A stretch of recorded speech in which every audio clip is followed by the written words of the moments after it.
It was my left hip that was the problem to start with. It was a real nagging pain in the groin and round by the hip. And it was a customer of mine had a hip operation, and he recommended Michael Cronin. Superpath is different. It's a way of doing a hip replacement with causing the least muscle damage possible. So the less muscle you cut, the less muscle there is to recover, so they can get back to doing everything quicker. If you haven't damaged the muscles, then even in the longer term, they function better. So I tell my patients from day one they can do whatever feels comfortable.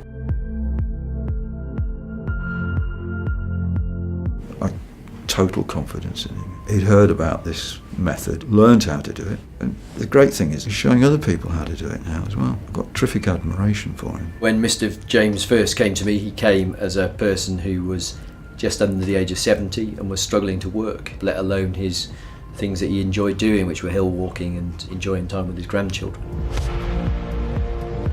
Not severing the muscles, not dislocating the joints, being able to possibly drive within 3 weeks, walking more or less back to normal within 3-4 weeks.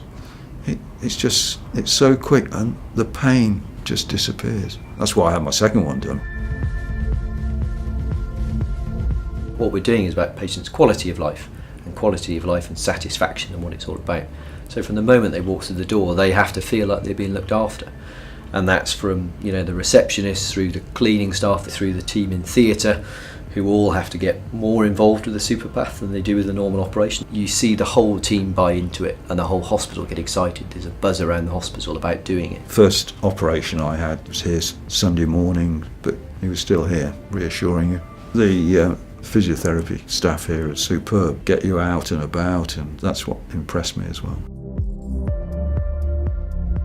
To see him go through the whole process and have one side done and be happy enough that within 6 months he has the other side done, and then come back 6 months later and tell you he's climbed Snowdon, he's walked 30 miles in the Malverns, and he's recommending it to his friends. He's happy, everyone's happy. In April, 6 months after the operation, we climbed Snowdon. I think I was probably the only 70-year-old up there.